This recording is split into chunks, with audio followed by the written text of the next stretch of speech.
So I'm hoping that today here, and I'm moving over to our esteemed panelists, and I have a declaration to make, seeing we're with auditors here, I must declare my conflict. I'm with Discovery. And I go to gym, Adrian, and I do train. Founder, chief executive of the Discovery Group. Launched it in 1992 with a simple and core purpose of making people healthier and enhancing and protecting their lives. Eh? Since evolved into a diversified and multinational financial services group. If you don't know Discovery, I'm sure you've been living somewhere else. Eh? Widely acknowledged as a global thought leader in wellness behavioral change and its integration with health, life, and short-term insurance. Listed on the JSE 1997, and under his leadership expanded its international reach to the United Kingdom, US, and China, generating total income flows in excess of 50 billion rand and over 8,000 employees. I went into your building and I realized just how big Discovery is. From outside it looks, okay, go around the corner. So Adrian kindly and very sensitively said, I'm not going to be speaking from the podium, and I didn't tell him to do that. He asked instead to have a discussion with the CEO of Nkonki, my sister in business here, Cindy Zilwa. So I'm going to ask you to please give a very enthusiastic auditor's welcome to Adrian Gore and Cindy Zilwa. Thank you. Okay. Thank you.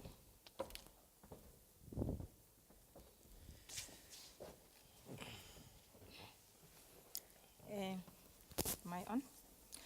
Morning, everyone, and a particular morning to you, Adrian, and welcome to our conference. Thank you. As you can see, when we invited you, we are more interested as the people who are fast-tracking thought leadership in the audit committee space to say some years back, you were indicating, and you still indicate that now, that if you get more discoverers, more entrepreneurs like you, we could create more jobs and be able to save South Africa from the problems that they are currently facing. Is that correct? Sonia, it's absolutely correct. Obviously I have a bias towards entrepreneurship and entrepreneurs. I believe very strongly in them. But I think if you do the analysis, you will find that the only way to create jobs is entrepreneurship. Now, I kind of did this article and this study for the Sunday Times around trying to understand this dynamic. And the truth is, government generally doesn't create jobs. Big business tends to destroy jobs, and if it was an epiphany to me that if you think about a large corporation, to grow its top line faster than GDP is very difficult because it's a big part of the economy. So the only way to grow profits above inflation is to manage your cost base. Managing your cost base means driving down employment, or at least not trying to grow employment. So the only real drivers of growth are small businesses and entrepreneurship. So to an extent, my conclusion about that is not an emotional one, it's an intellectual one. But the only way to get job creation is you have to foster entrepreneurship. We need businesses that grow. We need an environment that's conducive to it.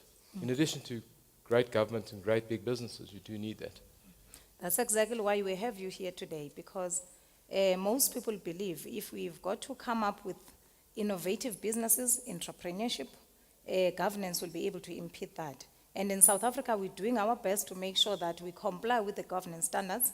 We're actually leading the world when it comes to corporate boards and governance out of 148 countries in terms of the latest global competitiveness report. So it's something that we are actually happy with. But is it really true that governance will be able to impede entrepreneurship and innovation? I must say, Just share with us your experience. I don't believe that at all. I must say, I think good corporate governance is a critical support to entrepreneurship. In my own experience, if I think about starting Discovery, one of the, I think, lucky things that I had was at the start. We were a startup. I raised some seed capital from RMB in those days. This is like 1991, 92. And I began working at a desk and a chair. Right now, I guess left alone, I might have been successful. But the truth of it is, one of the breakthroughs we had was forming an executive committee. I use that term loosely because none of the people on it were executives, right? I was the only one, but I was surrounded by really smart people who'd done this before. Good governance, good challenge, external validation, all of those issues. And the truth of it is, I believe that's one of the fundamental reasons why we succeeded. We started out as a startup in scale, but a kind of an institutional governance framework. And to an extent, I think that has allowed us to scale fairly seamlessly. I'm often asked this question: how have you managed as an entrepreneur to scale and not have the business outgrow you, in a sense? Because often you see in entrepreneurship kind of the management take it to a certain point, but they can never quite get it to that next level. I would argue it was the governance and the enabling environment that we created at the outset. So I must say, I mean, obviously, it's an institutional business, insurance. You know, it's different to opening a cafe or a spaza shop or whatever it might be. But I still think that a startup with a mindset of good governance is far better placed to succeed, grow, and repeat its success than just a startup who's kind of cavalier, trying to make a quick buck. I don't think that that's sustainable. But then, if you just go back and take a step back, most companies believe governance impedes them. So how has Discovery mastered the balance between growth and scaling up? And you have not only done that locally, but you've also done it internationally. There are many countries that you've tapped into: China, Singapore, UK, and yet you are also expanding in South Africa, and you've got strict governance rules and principles. So how can you share to have been, how have these gone hand in hand? You know, I'd say to you, I hope I don't sound cavalier, I'd say to you that kind of a tick box governance impedes growth and entrepreneurship. I think it impedes any progress.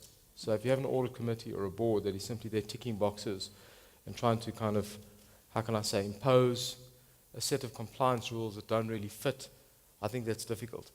I would say to you that in our case, I think firstly something that I believe very strongly in is a culture of embracing external validation, embracing the challenge. So right from the outset, something I did with our leadership team was to say to them that you should value external and internal audit. Maybe they'll pick up something wrong. See it as an asset of the business, that you're a third party looking in and giving you advice. So from the outset, I think that what's critical in an organization is create a culture of embracing external validation. If you do the opposite, and I think many companies do that, they see internal audit or the audit committee as a sort of an unwelcome check on them, and they're hiding stuff. I mean, excellent opening remarks. They're hiding that baby for 8.99 months, right? If that's the case, then I think you get a very bad result. From the outset, you get kind of a brinkmanship, you know, between management and the NEDs and the audit committee and all of those structures. So I think at the outset, a culture of how can I say, a culture of valuing external validation is critical.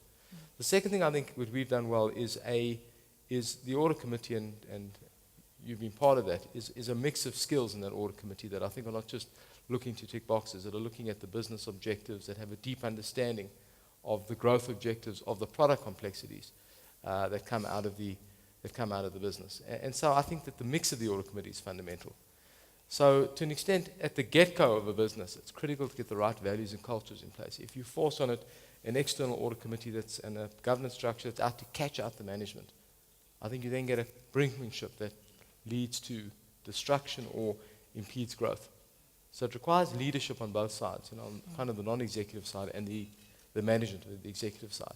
If you get that right, I don't see any ability to impede, quite the opposite. You've got smart people, you've got independent people, and you've got people navigating with you the most complicated regulations. I mean, we're in the UK now, as you know. The new Twin Peaks regulation around the FCA and what that means. It is, if you think regulation is difficult here, and we complain here about, you go to the UK insurance markets, they're unbelievably tough. So I must say, so I'm being a bit long-winded here. My experience is that the right culture, the right mix, a long-term view, and not a tick-box culture, allows you to grow. In fact, I think enables you to grow. I think there are 2 points I would like to follow up. I think the first one is welcoming external audit, internal audit, and audit committee input as an external validation process to make sure that you're in the right track. But I think the problem is that most entrepreneurs become very defensive. They become very protective of the territory. So what you are saying then is that you know yourselves to be excellent entrepreneurs, you're growing the business, but you are humble enough to be able to get input and be able to welcome anyone who's pointing you to the blind spots. But that's very difficult to achieve. How did you manage to achieve that humility? I will call it humility. I mean, I think on the surface it looks like humility. In truth, I think if you're smart, it's actually not arrogance. It's greed. Because I think if you're smart, you know that external people with external experiences and different views add huge value to a business. So if you ask me, I would certainly not invest or back an entrepreneur who thinks he or she knows it all. I like the kind of person who actually it's not just humility, is smart enough to know that you listen more than you talk. There's always stuff coming in. So to an extent, I mean, that to me is a test of leadership and management. We've had some managers who've resisted the internal audit. I can tell you now, we had one in particular who, for the first time in the evolution of Discovery, I found he was fighting with the internal audit area, and there was always issues. This guy's caused problems from us in every role he's done, frankly. We've had to kind of get rid of him because that mindset is a problem. So I hear you. It's humility, and I appreciate. You're being way too kind. I think that I think a shrewd entrepreneur values external view. I do a lot of mentoring of entrepreneurs, and one of the first things I say is get yourself an advisory board or an executive, whatever you call it, do whatever you like, but get a bunch of external people in to help you figure this stuff out. And it's amazing how few entrepreneurs actually realize how obvious that is. I think the same in, obviously governance issues and whatever, but in big government departments, big businesses, having an advisory board, having a group of people that you can bounce ideas off, it's an unbelievable treat. It's a gift. You know what I'm saying? You shouldn't see it as a check. And I found it might sound Machiavellian. When you defend, you're putting yourself at risk. Whenever you defend something, there's a risk that you'll lose that battle. I don't see why you should do that. So, listen, I actually don't know the answer. What do you think? Who knows what comes out? That's good. I think, ladies and gentlemen, for this rare attribute that Discovery and Adrian has in terms of being smart enough to value input from internal auditors and the audit committee, he deserves a big round of applause. And I need a second round of applause, especially from the internal auditors and the CAEs who are in the room. The manager who was fired for not listening to internal auditors, for giving them a hard time. I need a big round of applause for that. Then the other point I would like to follow up, Adrian, on what you said earlier on, it's the balance of skills that you actually have. On the survey that we actually did here, listening to most of the audit committee experts, people who have chaired audit committees for more than 10 years, and also from the 360-degree feedback from the stakeholders. Everyone is talking about the balance of skills, because the mistake that happens is that people tend to say, CAs will sit as audit committee members only, and yet the companies in the insurance space and the companies in the banking skills, and maybe none of the CAs have got that kind of background and expertise. You seem to have dealt with it differently at Discovery. For instance, in you expanding internationally, you even have international directors who will be sitting in your audit committee. Can you just elaborate more on that and also communicate the benefit that that has? Because maybe even this issue of entrepreneurs not being smart enough, it's done by the fact that they believe the input they get from the people is irrelevant because they don't understand their business. So it's easier to just say, you don't know what I'm doing, I know what I'm doing. But in your case, you surrounded yourself with skill such that you know that when those people are talking, you have to listen as being part of that equation of being smart. Can you just elaborate more on those benefits? Well, I think if you start with the culture of wanting that validation, then it sets you on a journey of seeking out the best, most diverse people to help you figure it out. So in our case, the audit committee, I mean, it's a very actuarially intense business, as you know. So our audit committee is chaired by, in fact, a British actuary because of our British exposure, and we have very strong, experienced people as audit committee members, as you are, and we're grateful to you for it. And I think the mix of skills, the audit committee itself, aside the people in attendance of the meeting, is a very broad church of people with different skills. And in my experience, and you would know it being there, I think, there are no sacred cows. Anything can be debated. And one example I do know, one of our very complicated product structures where we sell these capital bonds into the markets, are really lump sum investments that are at good rates of interest for investors. It's one of the ways where we raise capital because the money coming in, we invest, and there's a whole release of it. It's a very complicated structure. Now, it's a fairly simple thing conceptually, But to actually carry it out is very complex. Now, we've got a very smart team. I'm particularly proud of our team. Yet our audit committee picked up an exposure in if interest rates really fluctuate and lapse rates go up. It was the most kind of obscure issue that the audit committee, our chairman, plus you, plus others, raised. We never thought of that issue. And I tell you, it set us on a journey of complete and total discovery, excuse the pun, of trying to understand the complexity of this thing and understanding how we invest, how we match the assets and liabilities. It's a very, very unconventional structure.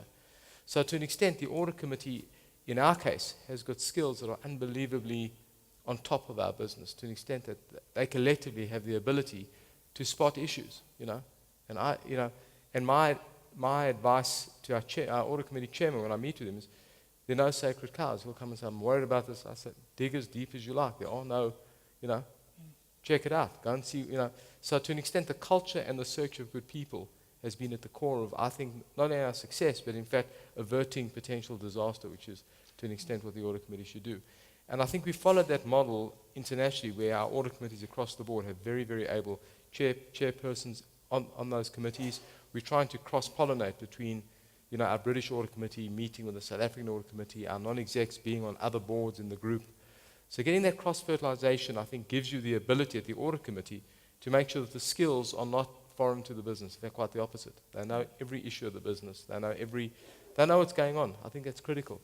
I do think if you have an audit committee or a non-executive who is disconnected from the business, it is difficult. I think if their comments are completely are ridiculous and they're wasting time. Over time, I think the management will lose faith in that structure. So I think sort of the quid pro quo for having a culture of external validation is having external validation being qualified, that the comments are real and proper.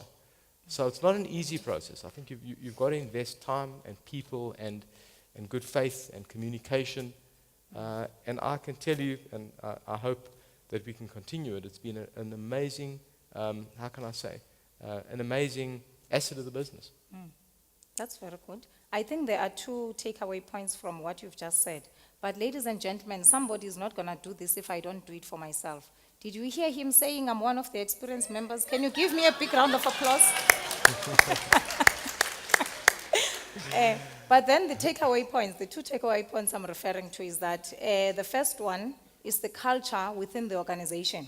It is the culture, we'll call it a culture of receptiveness. Because no matter how good and experienced you can have people from outside, if the culture internally is not going to be receptive, it's not going to work. And then the second one is that once you have this culture of receptiveness and you are ready to get external validation, then that helps you to be able to identify the skill that you're actually looking for. It's not something that you make a ticker box. How many people do we need? We need 3. Who can we easily get? Tick, tick, we've got 3. No one must give us a problem. But you know that you want to get something out of this, and therefore you go out of your way to start to identify the relevant skill, the relevant expertise, and know that there are no sacred cows. I think it's a very good, lesson that most companies, I think, are actually failing to do. Because the moment there is no culture of receptiveness, and the moment there is no excellent people whose input will be valued, then the whole thing falls flat. I think it's a very good thing. Let's give him a big round of applause. You better get your hands ready. Whenever I'm running out of points, I'll say round of applause. Now the next point, Adrian, and I'm just going to put this question very, very simply, and I would like you to answer it more in an advisory format. How should we govern for innovation? As South Africa, we need growth. We need to be innovative in order to achieve that growth and be able to create those jobs. And as South Africa, we still need to maintain our first position when it comes to corporate governance and boards and standards of reporting and auditing everywhere in terms of, the global competitiveness report. How should we govern for innovation? What is it that you can say to advise people in the room? Because we have got CEOs, we've got entrepreneurs, we've got CFOs, we've got auditors, we've got external auditors and audit committee members. So with this audience, what is it that needs to be done? Sure, it's a very broad question. That's why I said it's simple, but the answer need not to be simple at all. Can I unpack it a bit? Yes, please. Firstly, to make the point, this is my personal view. Innovation is fundamental. I think that it's like the culture of receptivity. I think as auditors, as audit committee members or whatever, as board members, I think accepting that innovation is fundamental is crucial. If you don't innovate, what are you doing? What are you doing at the office every day? That's what society demands of us. They demand solutions to problems. And those solutions come through innovation. They're not asking us to cut costs and boost profits. I mean, you can do that and you'll be a hero for a while, but I reckon that you sit in an environment of high unemployment. I don't think that's what we need. We need innovative businesses. You know, if Steve Jobs was South African, we've done the numbers. There's no reason why he shouldn't have been. You know, he didn't have any great technology. It was an MP3 player, his iPod, that he initially developed. You know that if Apple was South African, our GDP would be, I think, 25% higher. It's a remarkable figure, you know. So one individual with innovation can change the world, you know. And I'm a great believer in the Schumpeter, the economist Schumpeter's view of creative destruction, that a business's role is to innovate. That is our social role.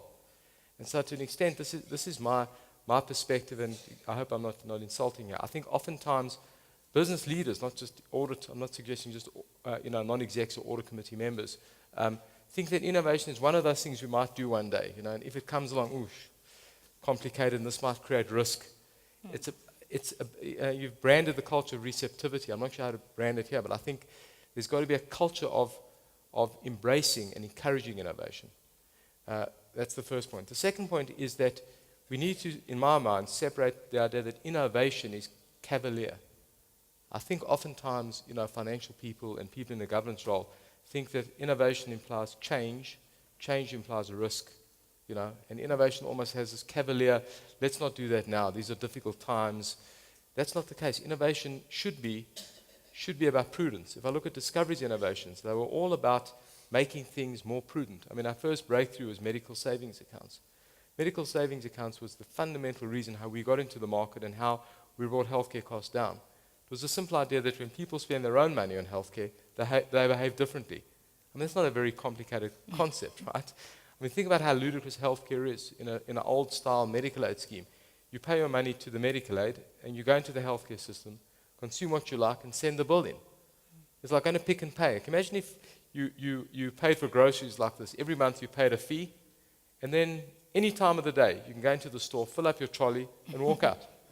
That's how healthcare was funded, right? I think it's a good idea. Can we ask Pick and Pay to be fee-based, monthly fee-based than trolley-based? I support it fully. But I can tell you the price of food would be triple what it is today, right? Because you'd take prawns, not bread, you know, if you weren't paying for it.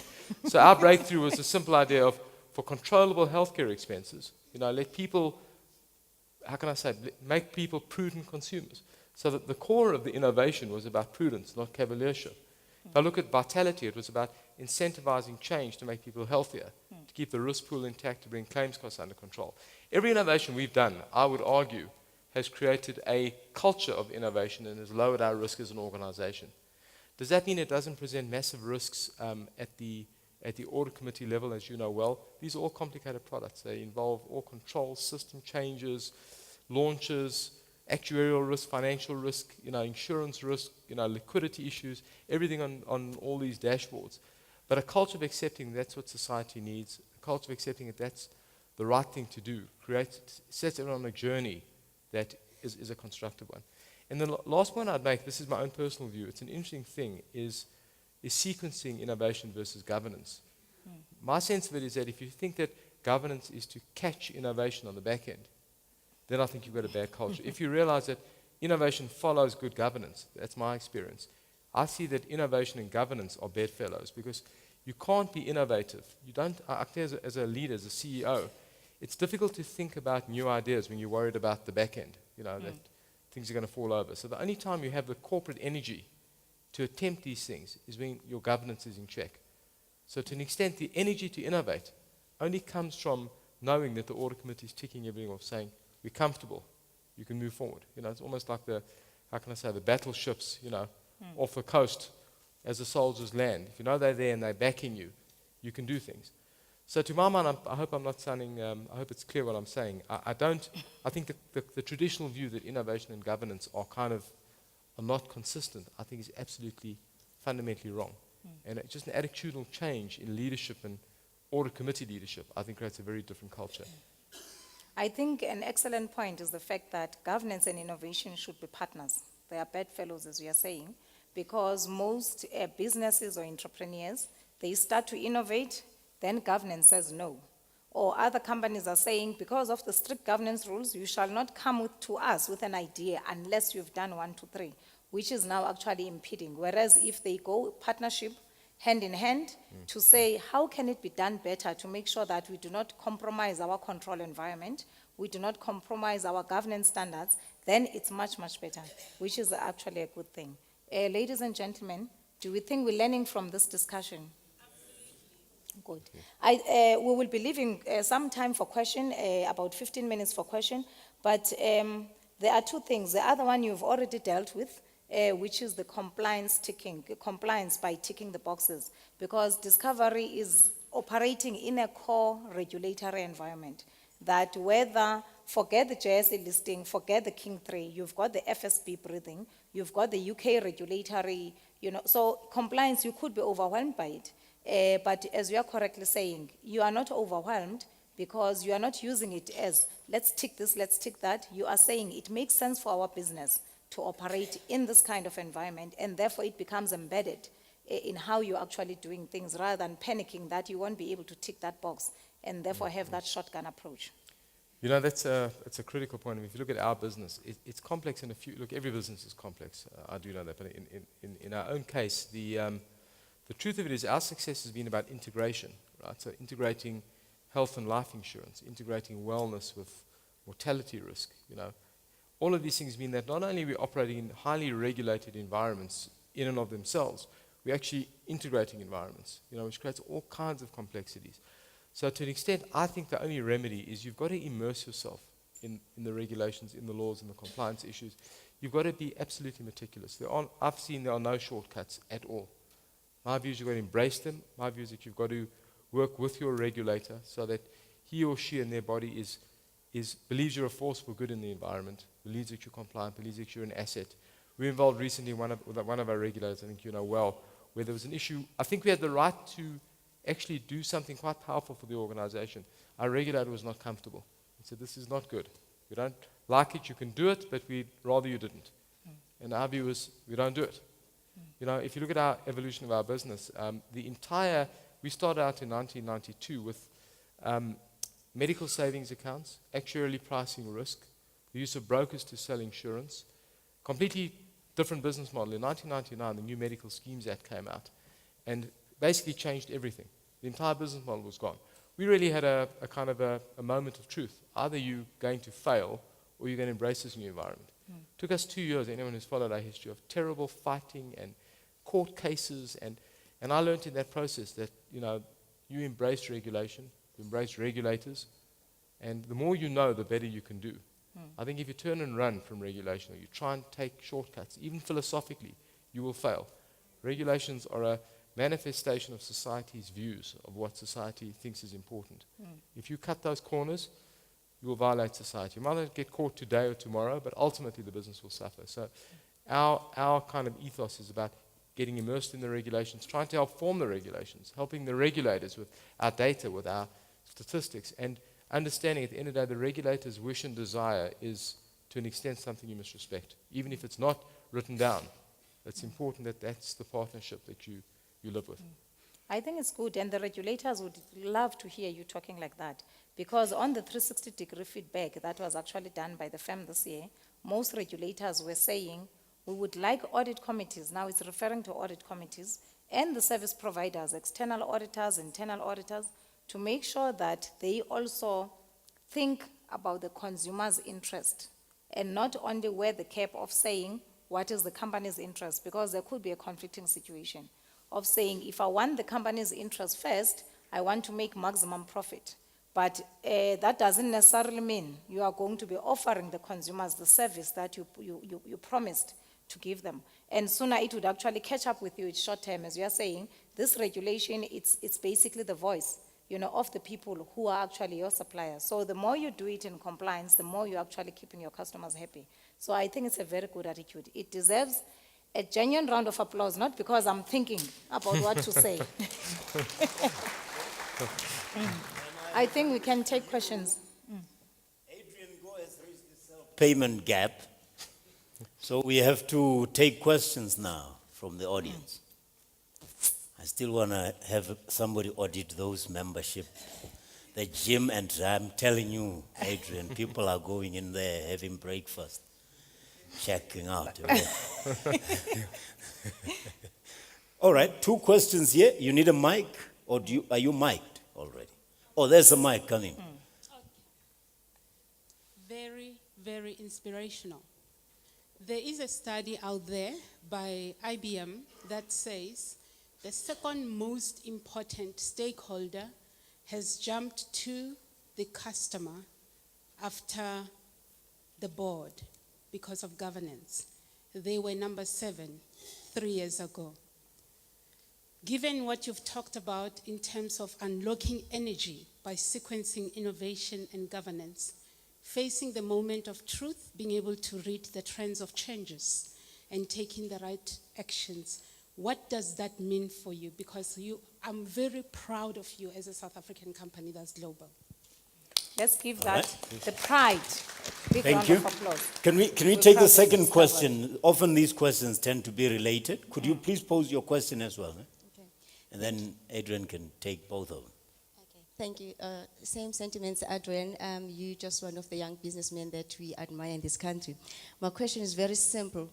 I know that you're expanding into other countries, UK and the East and so forth. What assurance can you give South Africa that you will still find innovative products or services to still deliver and grow in this country? Are you going to be looking at innovative products, or are you going to go acquisition route? And I'm assuming that there are no competitors in the audience. Thank you. Can I? Sorry, before, I think there's another there a question third one? there. Yeah. All right, behind you. Oh, there you go. Yeah, 3 questions and then. Hi, Adrian. I think just one question from my side. Do you believe the perceived lack of innovation amongst audit committee members can impede the success of an organization? Sure. Before you answer that, I just want to make a comment, because transformation is also very important to me and to all of us as we are sitting in this room.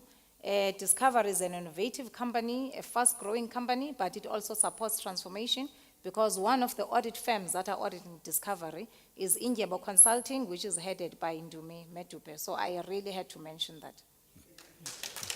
Amanda. All right, Adrian. Sure, you 3. overrate my memory. Let me try and unpack these. Yeah. I mean, the first question on stakeholders and their ranking. I think that an organization that doesn't see customers as their primary stakeholder is going to fail. Right? I mean, at the end of the day, it comes back to my point about innovation. That a business's role is to innovate for society, to solve people's problems. So forget all the mumbo jumbo we talk up here. The truth is, at the end of the day, if your products don't meet the needs of the people that you're serving, you will fail. In terms of the actual rating of stakeholders, it's very interesting. I mean, you would know this better than I do, but you have different flavors of capitalism. The US is very shareholder-centric. I think if you look at the Cadbury codes in the UK, it's more of a trade-off between individual, society, company, which I think we follow more, in our King code. I think Sarbanes-Oxley is much more around protecting shareholders to an extent, I think. So to an extent, I think that ranking these things in a strict governance sense is cultural.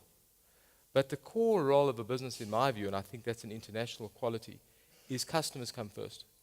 If you aren't meeting the needs of your customers and your employees, I think you will fail.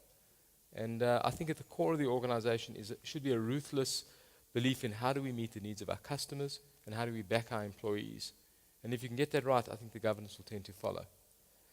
In the second question on innovation in South Africa, I need to say to you that our extension into other markets is based on patriotism. You need to know that. We're not a company trying to get a base in the UK or whatever that might be.